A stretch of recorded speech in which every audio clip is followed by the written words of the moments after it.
Black girl handles flight incident to save all passengers. What pilots can't do. Naomi Clark boarded Flight 610 bound for Denver, and no one paid her any mind. She looked like any other exhausted middle-aged woman, traveling alone, plain jeans, old sneakers, hoodie zipped up to the collar. She didn't stand out. Not her voice, not her walk, not even her eyes. She blended in, which suited her. That's what happens when you've spent your whole life being overlooked, first for being quiet, then for being black, and eventually for being right when it mattered most. This is the story of how Naomi Clark, dismissed, underestimated, and nearly forgotten, ended up saving a plane full of strangers midair, not because anyone asked her to, but because no one else knew how. It's a story about who gets heard, who gets ignored, and what happens when the person you dismiss the most becomes the only one who can save your life. Her seat was 15B, middle, the worst kind. But Naomi didn't complain. She never did. Her earlier flight had been overbooked, and this one was running late, so she'd been dropped in last minute without a choice.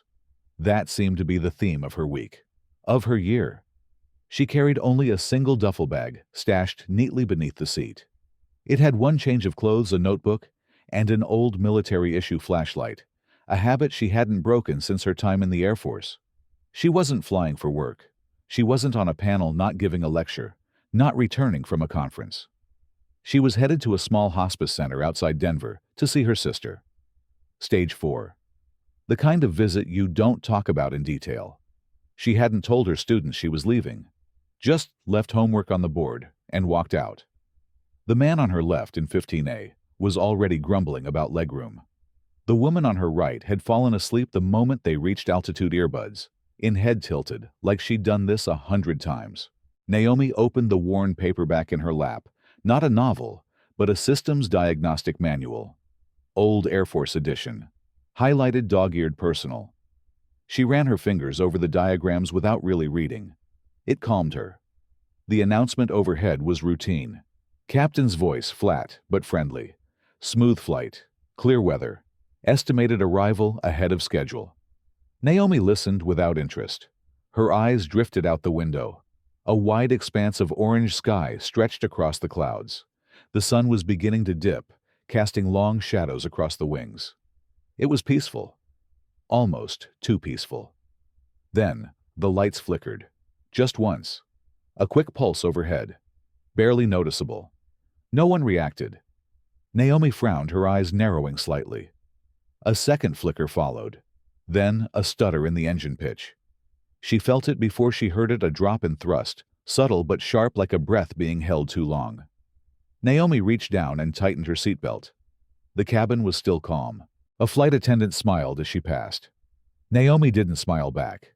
Her hands remained on her lap, steady but alert. She could feel it now. Something was off. Not turbulence. Not a pressure shift. Something deeper, mechanical. Then came the silence. Complete, immediate, terrifying. The engine noise vanished. Screens blinked out. The fans stopped. The lights dimmed into an eerie ambient glow. And the plane, it didn't fall exactly, but it sagged like it was no longer flying, just drifting. Then a sudden dip. A sharp, fast plunge. Not gradual descent, a drop. People screamed. Trays rattled.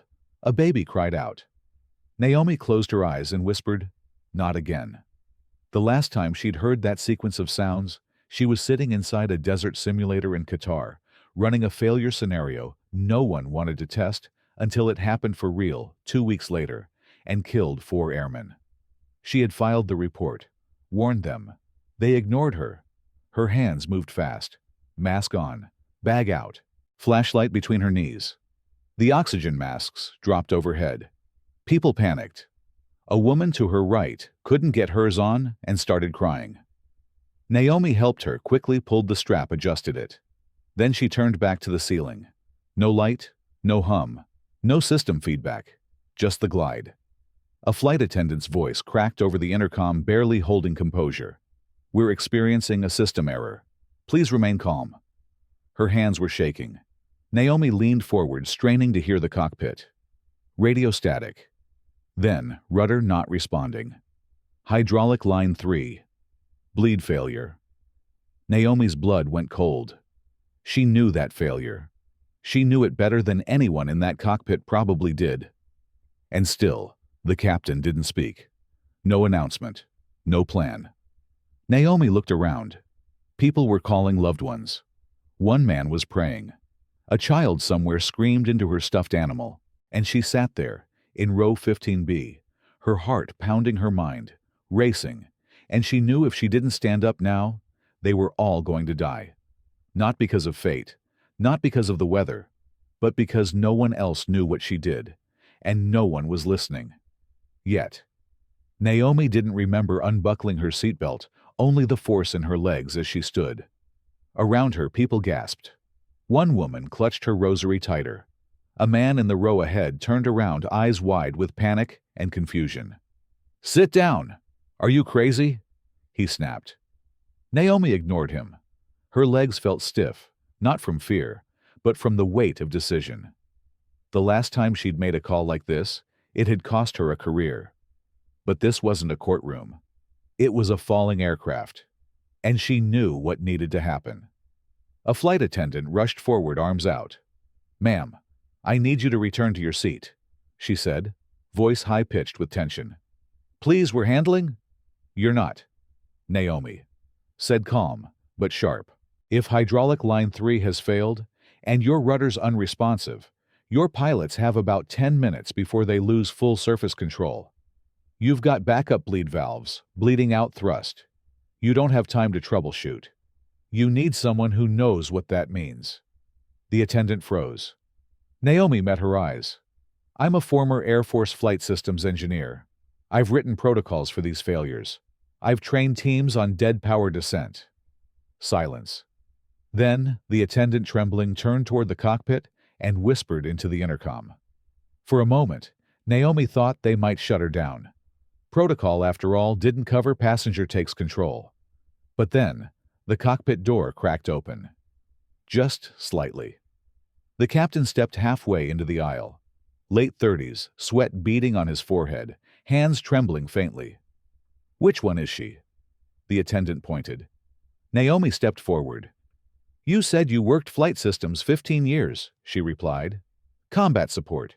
Systems override. Last job I trained NATO forces on multi-system cascade failures."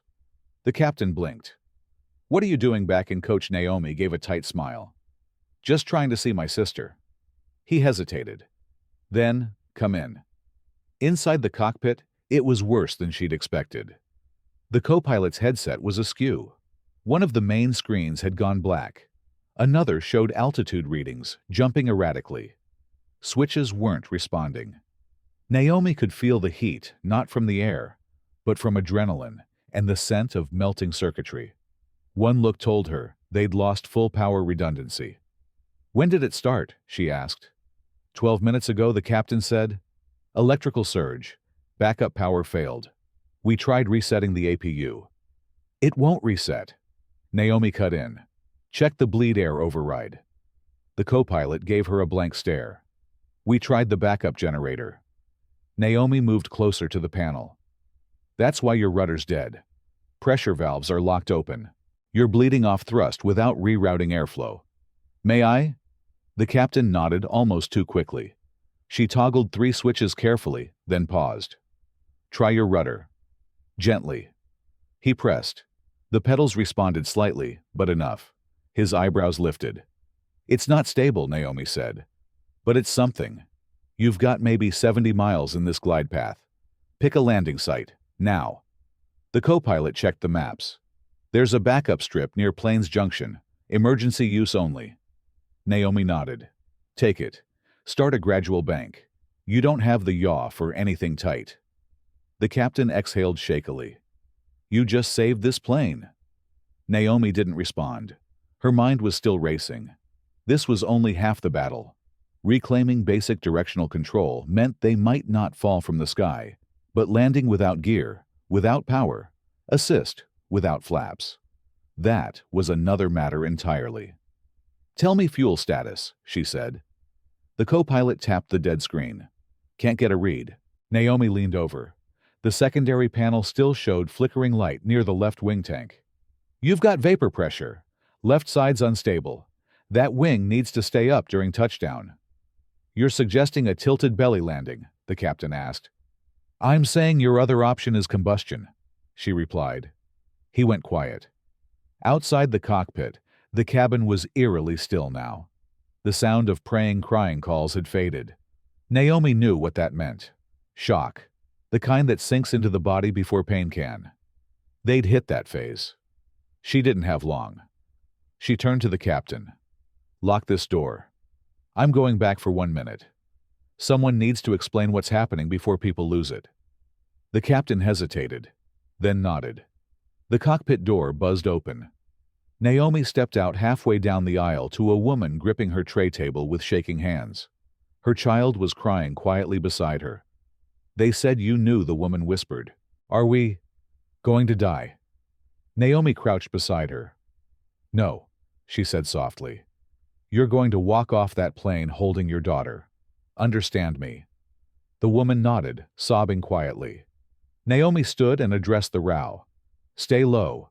Breathe slow. This landing won't be gentle, but we're not done yet. Someone in the back shouted, Who are you? Naomi didn't answer that. She just turned and walked back into the cockpit, where every second ticking by felt louder than any scream. Naomi stepped back into the cockpit, just as the co-pilot finished recalculating the descent path. Elevation's tricky, he muttered, tapping a terrain map. That strip doesn't have approach lights or elevation markers. If we miss, we don't miss, Naomi said flatly. You aim long, not short. If you overshoot, we skid into open ground. If you undershoot, we hit the ridge. You've got one shot. The captain adjusted his grip on the yoke. His knuckles were pale. Gears not responding. Tried manual release. Already tried, the co-pilot replied grimly.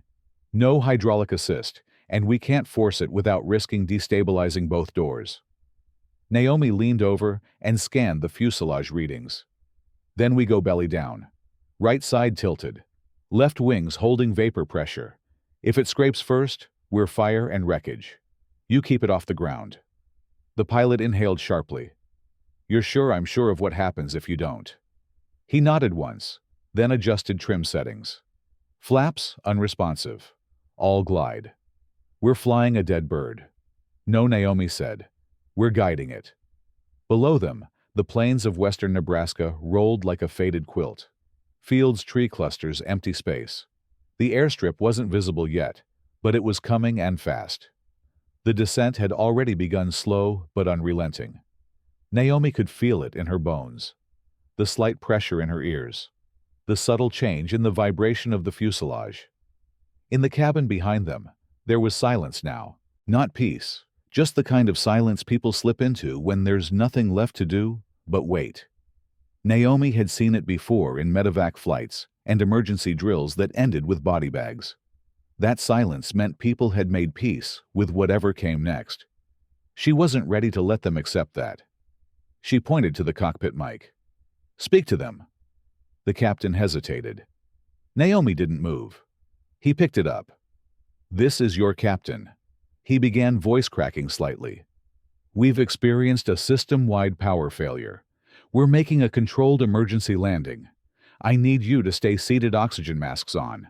I need you to trust us. He replaced the mic. That was all I could manage. It was enough, Naomi said. The plane dipped lower. The terrain map showed hills rising slightly from the west. You need to begin your turn, she said. Easy arc. Keep that yaw light. They banked slowly, the motion smooth but weighty. Naomi kept one hand braced against the side panel, the other gripping the co-pilot's flashlight. Outside, the shadows grew longer. She squinted through the glass. There, she said suddenly. That line, dirt road, right angle. That's your visual for the runway. Aim past it. The co-pilot locked eyes with the captain. This is happening. It's been happening, Naomi said. You're just finally steering it. The airspeed warning blinked again. Naomi ignored it. Data was unreliable now. Dead sensors. Ghost numbers. She pointed. Forget the screens. Feel the plane.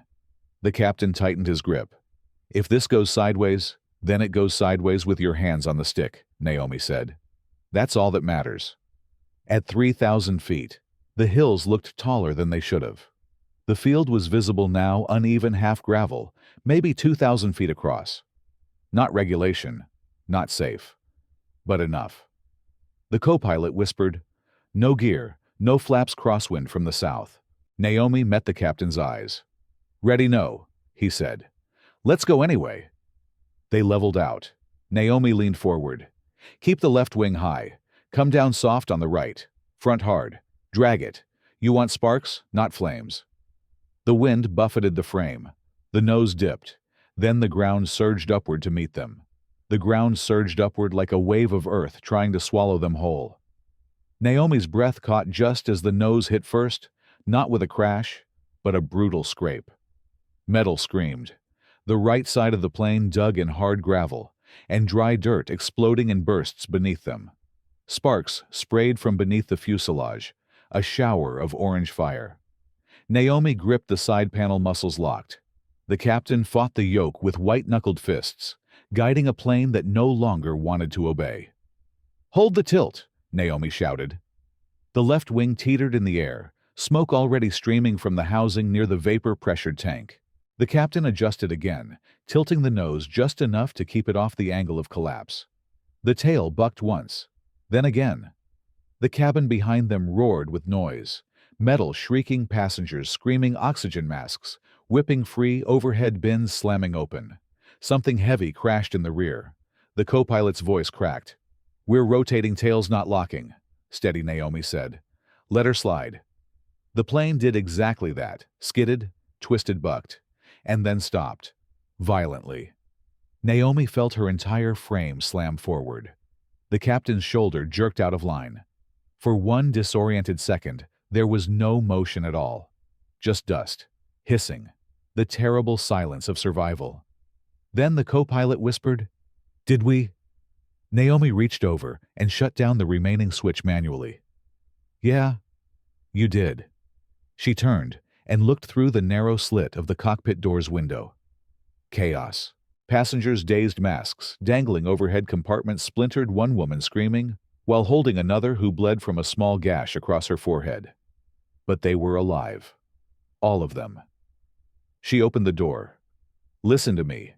Naomi's voice rang loud, clear. "You're okay, but we need to move. Emergency evacuation. Help each other. Stay low. Don't push. Don't scream. Just move." A few people clapped without thinking. One man cried openly.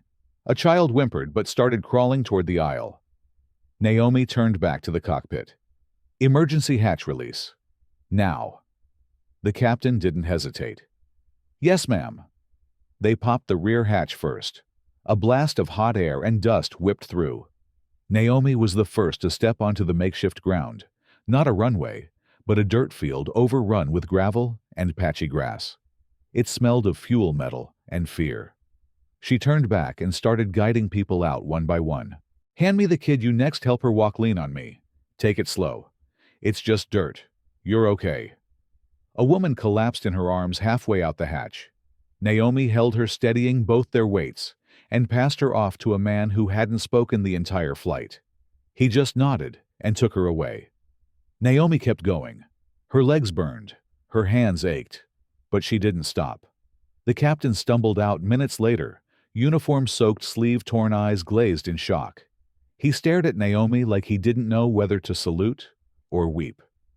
"You didn't just help us," he said quietly. "You gave us time we didn't think we had."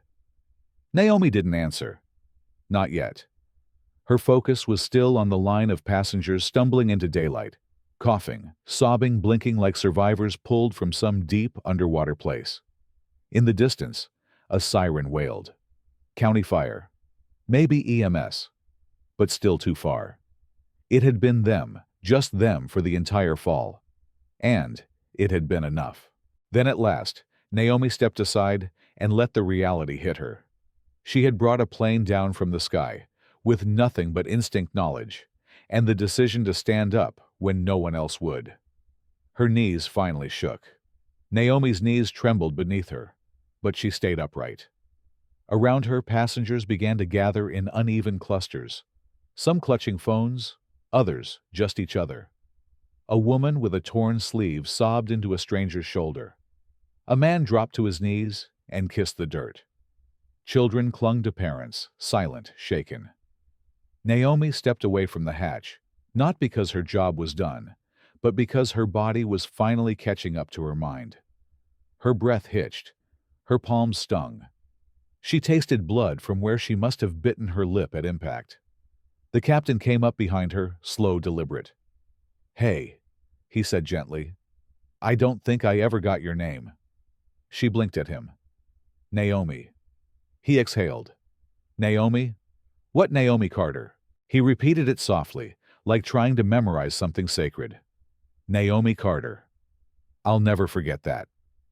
"Don't need to," she replied. "You landed the plane." "No," he said, shaking his head. "You landed it. I was just following your voice." Before she could reply, the co-pilot appeared dragging an emergency medical kit. "We've got some injuries, mostly minor, but one elderly guy's got a busted rib. Paramedics are 5 minutes out." Naomi nodded. "Start triage near the tail. Move people to shade." He glanced at her with something like awe. "Yes, ma'am." The captain gave a short, disbelieving laugh. "You're running the ground op, too." "I don't know how to stop," she admitted quietly. Behind them, the unmistakable sound of approaching vehicles grew louder. First the wail of sirens, then tires crunching through gravel. A fire truck arrived, followed by an ambulance and a dusty sheriff's cruiser. Uniformed responders jumped out and paused briefly, stunned at the sight of passengers, already lined up injuries, sorted instructions flowing. The fire chief approached. "Who's in command here?" The captain pointed. "She is." The chief blinked at Naomi. "You're the flight crew." "She was a passenger," the captain said. "Until she wasn't." Naomi stepped forward. "We've got one with a suspected fracture, several with minor contusions, and a woman who might be in shock. We're accounted for. All 143 passengers alive." The chief looked at her stunned. "You did all that?" From Coach Naomi just nodded. She wasn't there for interviews. But they came anyway. Reporters arrived an hour later, alerted by radio chatter and FAA pings. Cameras rolled. Microphones were thrust forward. Excuse me, Dr. Carter. Are you a pilot? Is it true you overrode the cockpit? How does it feel to save over 100 lives?" She said nothing. The captain stepped in. "She's a systems engineer. Retired military. She saved all of us. If you want to talk to me, but spell her name right." Naomi slipped away from the commotion and walked toward a quiet spot behind the ambulance. Her hands finally stopped shaking. That's when the woman from row 23 found her the mother with the panicked eyes and the little girl clutching a stuffed rabbit. "You told me we'd walk away," she whispered. Naomi looked down. The girl was holding a small drawing, a crayon version of the plane wings, a woman with short curly hair standing near the front with fire in her eyes. The mother handed it over. She said, "It's you, the one who flew without flying." Naomi took the drawing, breath catching. "It's beautiful." The mother pulled her close. "You weren't just the one who saved us. You were the one who reminded us what belief looks like." Later, as helicopters arrived to transport the critically injured, and reporters argued over who broke the story first, Naomi stayed in the background. She didn't want the spotlight. She wanted quiet. But no one could unsee what she had done, especially not the captain. "You changed something," he told her later, as they stood beside the wreckage. "Not just the plane. Us." Naomi looked at the torn metal, the cracked earth beneath their feet, the skid lines etched like scars across the field. "Maybe," she said. But deep down, she knew the people who walked away from this would never see strength the same again. Naomi stood beside the wreckage a moment longer, watching as medics loaded the last injured passenger into a transport van. The woman from row 23 gave her one last look before climbing in with her daughter, eyes filled with something unspoken. Gratitude, yes, but also awakening. like she had witnessed something that changed her, and it wouldn't let her go back to sleep. The captain touched Naomi's arm. "We'll be debriefed. All of us. FAA, probably the NTSB. I'll make sure your name's clear in every report." "I'm not looking for credit," she said. "You're not getting a choice." Naomi gave a faint smile. "Then at least tell them I stayed in the cockpit, because I wanted to help, not because I thought I could save anyone." He looked at her for a long time. "You already did." By the time the sun began to set, casting long shadows across the battered field, buses arrived to carry passengers into town. Naomi boarded last, sliding into a back seat. She didn't speak. Most didn't. The atmosphere was reverent, subdued, like survivors filing out of a storm. No one asked her for selfies. No one interrupted the silence with applause. Instead, they whispered. Or they sat staring out the windows, watching the wreck disappear behind them. By the time they reached the temporary shelter, a converted community center, there were hot meals, COTS counselors. Someone offered Naomi a blanket. She declined. Instead, she found a corner bench and sat alone, the drawing from the little girl still clutched in her hand. She didn't sleep. At dawn, while others still dozed or waited for rides, she rented a car and drove west out of Nebraska into Colorado, past red dirt shoulders and abandoned gas stations. By midday, she stood at the door of a modest home with peeling paint and wind chimes dancing weakly in the breeze. Her mother opened the door.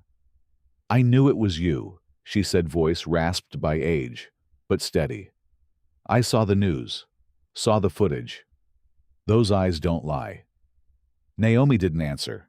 She just stepped forward and buried herself in her mother's arms.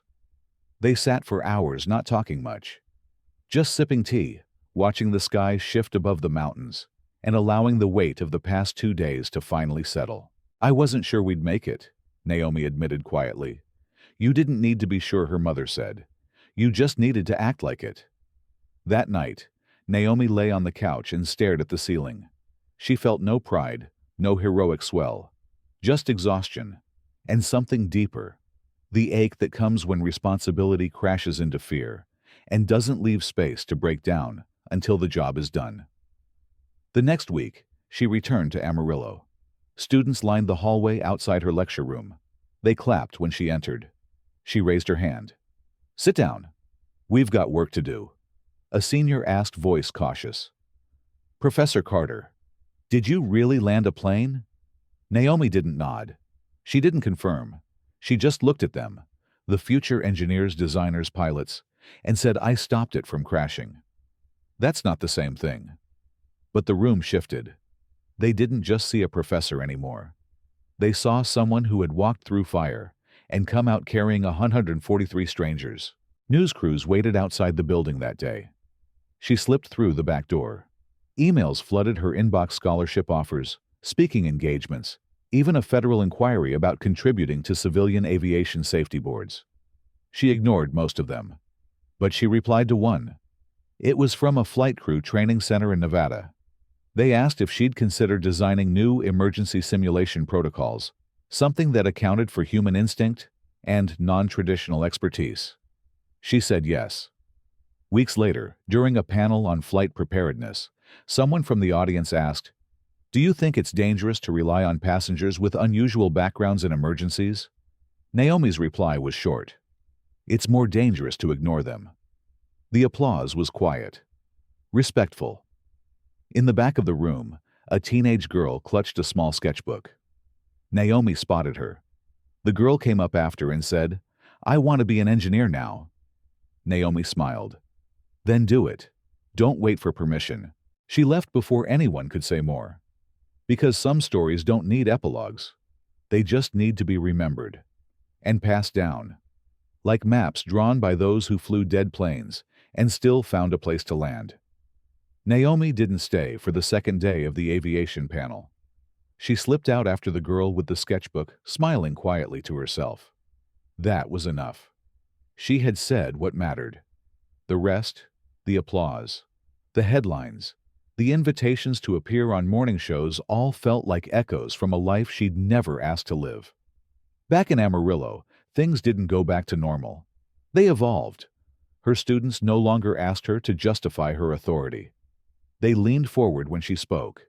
They came early, stayed late, and listened like they finally understood the cost of knowledge in the real world. She adjusted her syllabi, added new units on decision-making under uncertainty, invited veterans to guest lecture, started using words like intuitive control failure and cognitive override logic, not as theory, but as living tools. Word spread. Other departments asked her to consult. Aviation schools from other states reached out. The FAA sent a letter formal and glowing requesting her insights on multi-system failure training. She almost didn't respond. Then remembered the co-pilot's face when the rudder first moved under his foot. And she said yes. In March, she was flown to Washington to testify in a hearing on emergency preparedness in civilian air travel.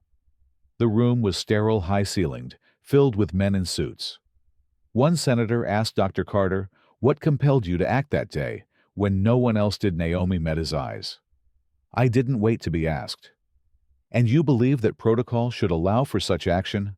"I believe protocol shouldn't prevent survival." They wrote that quote on a plaque that now hangs in the Federal Air Safety Training Facility. She didn't attend the unveiling, but she watched a video of a new class of flight crew trainees standing beneath it, nodding, taking notes. Back in her office, the crayon drawing still hung over her desk, the little girl's image of her wings, wide, fierce smile. Some days Naomi still walked past it without looking. Other days she paused. The drawing reminded her of everything she couldn't say out loud on that plane. The fear, the crushing pressure, the part of her that whispered she wasn't enough, and how she'd pushed past all of it anyway. One afternoon, she got a letter. Handwritten. The address was Pueblo, Colorado. It was from the mother she'd visited after the crash. "Naomi," it began. "The doctors say I have less than 6 months. But I wanted you to know that afternoon you came to my door was the proudest I'd ever been. Not because you survived, but because you chose to stand. Again. For someone else." Naomi read the letter 3 times. Then she called the airlines. She booked a flight. This time, she chose her seat. 14C. When the flight attendant asked first time flying, Naomi smiled. No, not quite. She didn't tell them who she was. Didn't need to. But as the plane lifted off, she closed her eyes, not from fear, but clarity. Because she understood something now. Courage doesn't always look like charging in. Sometimes it looks like remaining even when you want to run. Sometimes it's teaching a room full of students how not to make the same mistake twice. Sometimes it's standing next to a woman on her last days and holding her hand through the dark. And sometimes, courage looks like a passenger in row 14C, quietly listening to the plane. Because she knows what silence before collapse sounds like. And she's ready. Again. Just in case. Not to save the day, but to remind the world what it means to survive with dignity. And walk away, changed without ever asking to be seen.